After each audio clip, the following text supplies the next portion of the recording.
loves, welcome back. Today we're working on our spinal twists, which is another pose that usually happens towards the end of class. I don't know if you've noticed, I've kind of guided you from the beginning all the way to the end. We're closing out. This is an amazing spinal release. It is where you get all the extra cracks and clicks out of your back if we didn't handle that in your cat-cow warm-up. And it's a great relief for things that work on your back, like our locust and our bridge. So let's get to it. I'm going to slide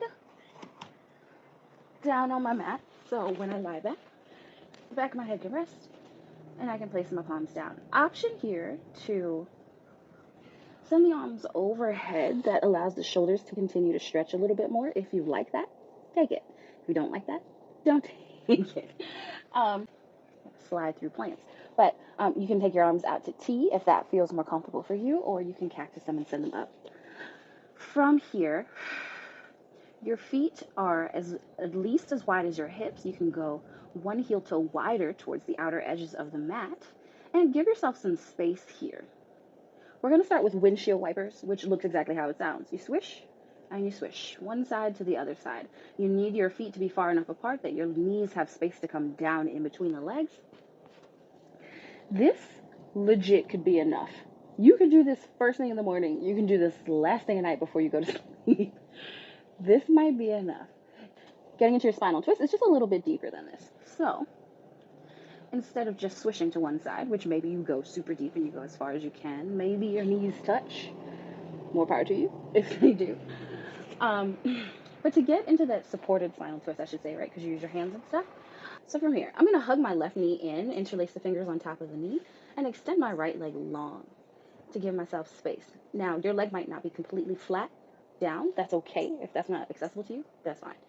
Take your right hand on top of your left knee and take the left knee across the body, twist, pulling yourself over here. Now, option to keep the right hand here to weigh it down. You can also return the hands to where they were and let the twist just happen. Let gravity pull that knee down. That all depends on how it feels for your body. If it feels like enough, then great. If it doesn't feel like enough, it's not enough. Then you got to press down a little further, help yourself twist a little deeper. You can even look back towards the left fingertips to increase how that twist feels on the spine. Of course, we do both sides, so when you're ready, hug it back in. You can use your hand to support your knee. Switch sides. Hug the right knee into the belly, interlace the fingers on top, extend the left leg long. Right hand releases, left hand pulls the right knee across to twist. You can again look back towards those right fingertips to help deepen the twist in the spine. And hold this as long as you need to. Again, you might get some clicks and some cracks up the back. That's okay. When you're ready, you can release. Hug both knees in. Just kind of make a little circle. Release the lower back here. Release anything else. You can pedal out those knees. And if you're ready for more, make sure you check for the rest of the videos on my channel.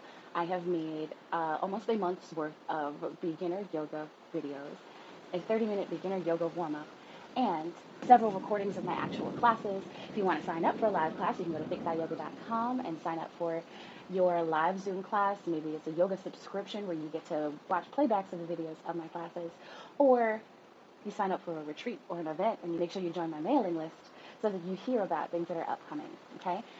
All of those links are below. Please make sure that you like, share, subscribe, all of these things here, and I'll see you tomorrow.